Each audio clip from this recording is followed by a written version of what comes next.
êtes aligné en année 1, vous avez toutes les portes qui s'ouvrent. Vous avez le tapis rouge. C'est ça que j'appelle la chance de l'année 1 et que je trouve absolument génial. C'est que vous allez avoir des signes, vous allez avoir des synchronicités, tout va venir à vous facilement, tout va s'ouvrir à partir du moment où vous êtes dans la bonne direction. Et la cerise sur le gâteau, c'est que quand vous êtes dans la bonne direction, c'est-à-dire quand vous prenez des décisions et que vous agissez par le cœur et par ce qui est bon pour vous et ce qui est aligné, tout ce qui commence en année 1 a une énorme probabilité de se pérenniser dans le temps. Parce que le 1, c'est je commence. Donc potentiellement, c'est quelque chose qui va cartonner tout au long de ce cycle, voire au-delà du cycle de 9 ans. En 2026, c'est les aimants de feu et de terre qui vont dominer. Tous ceux qui sont stressés risquent, c'est un peu comme si vous mettiez de l'huile dans le barbecue. Ça va faire une très grosse flamme. Maintenant, si vous savez gérer le feu, il n'y a aucun problème. Ceux qui sont métal, c'est quoi? L'industrie, c'est du métal. Vous travaillez en tant qu'expert comptable dans l'armée, dans la gendarmerie, dans le droit, le chirurgien, vous travaillez sur les minéraux, etc. Tout ça, c'est du métal. Ceux qui ont du métal, comment est-ce qu'on les reconnaît? C'est des gens qui sont cassants, mais procéduriers, c'est la loi, c'est comme ci, c'est comme ça. Les administrations, les fonctionnaires, les ingénieurs, ils vont souffrir. Pourquoi? Parce que le feu va faire fondre leur métal. Le droit, la justice, la sécurité. Donc les gens qui ont peur de l'insécurité vont forcément aller vers un côté métal. D'accord? Maintenant, je vais vous parler des secteurs clés de cette année en 2026. Là, on vit des actualisations qui nous mettent à jour pour changer notre fréquence, pour que notre façon de penser, nos croyances, nos valeurs et l'intention d'où on part soient mises à jour dans une fréquence plus haute. C'est pour ça qu'on a des fulgurances, qu'on a des symptômes étranges, qu'on a des réminiscences du passé, qu'il y a des choses qui se nettoient et que ça va très très vite. Très bien. À un moment donné, on va sentir que cette mise à jour, c'est bon. C'est comme l'ordinateur, il a intégré le nouveau logiciel. Le logiciel est prêt à être employé. Et bien là, on va avoir des nouvelles idées par notre nouvelle fréquence et c'est là qu'on va créer des nouvelles choses.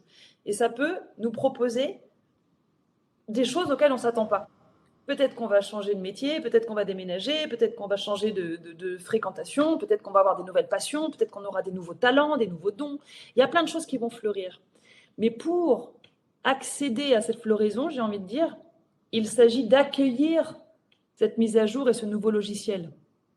C'est comme si, il y a encore un an, fallait pas y aller trop fort. Moi, je ressentais ça. C'est attention, tu vois? Et même, peut-être moi-même, tu vois? Il y a un côté: «Non, c'est pas le temps» et là, il y a vraiment le côté: «Non, mais là, il faut y aller». Il y a un côté beaucoup plus radical, hein, dans l'énergie. C'est comme si, l'image que j'ai eue, c'est si tu y vas pas, tu te fais couper le bras. Enfin, tu vois? Si tu restes sur le seuil, il y a un truc qui va pas Mais c'est passer. exactement ça. Ici, pour moi, 2026, c'est l'année où l'humanité va quitter la tête, cesser de se raconter des histoires et entrer dans la présence. On va donc lâcher le mental, l'émotion va pouvoir se libérer, donc elles vont nous traverser sans nous alourdir pour autant, et où notre souveraineté peut réellement naître. En ce moment, on a la conjonction Saturne-Neptune qui s'oppose au Soleil de la France. Donc, perte de sa mission, perte de son sens, perte de ses valeurs, donc perte de son identité. Donc, la question aujourd'hui, c'est que la France se sent un peu démunie dans le flou, dans la confusion et dans la perte du sens de sa mission spirituelle. On aura en 2028, si je ne m'abuse, Uranus, c'est intéressant, c'est après les élections, Uranus qui s'oppose à la Lune Sagittaire de la France. Donc il est possible à ce moment-là que le peuple, la Lune, le peuple se réveille pour demander plus de sens, demander plus de fraternité, demander plus de valeur de Sagittaire. Donc Uranus en transit va réveiller le peuple français.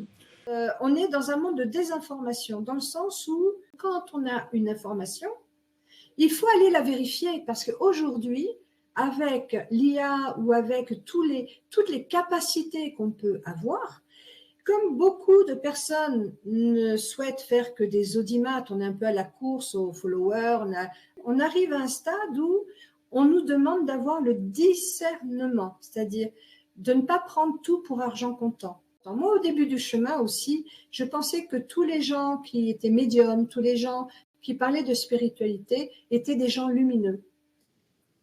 J'ai appris à avoir du discernement, à voir comment les gens se comportent dans leur vie, qu'est-ce qu'ils font vraiment, est-ce que ça résonne juste, et voir en fait qu'est-ce qui se produit et comment ça se passe. 2026 est une année charnière, on ne peut pas dire que ce soit encore calme, au contraire, elle ne sera pas de tout repos puisqu'on nous parle de turbulence, mais aussi une année de transformation profonde. Ce que vous allez recevoir aujourd'hui, en fait, c'est un peu comme un manuel de survie vibratoire, on va dire ça comme ça, pour ne pas être emporté par les vagues qui déferlent sur l'humanité, parce que oui, ça secoue et ça va continuer à secouer.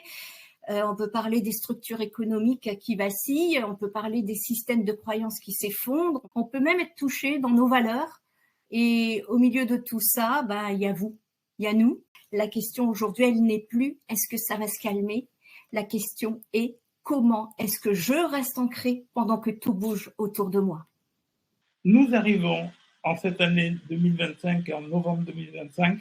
Le Sceau de Salomon est là pour nous dire non seulement de retrouver l'harmonie entre la terre et le ciel, le féminin, le masculin, qui est à retrouver en chacun et redémarrer, oui, un nouveau monde, ce qu'on appelle la nouvelle terre. Souvent on me demande, mais oui, mais vous êtes bien gentil, mais la nouvelle terre, moi je ne la vois pas trop.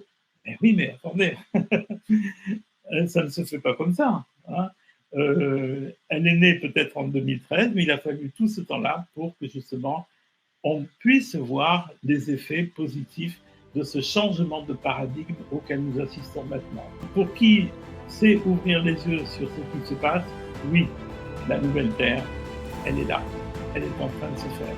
C'est-à-dire qu'avec le 1, on peut tout recommencer à zéro. Et c'est ça qui est génial.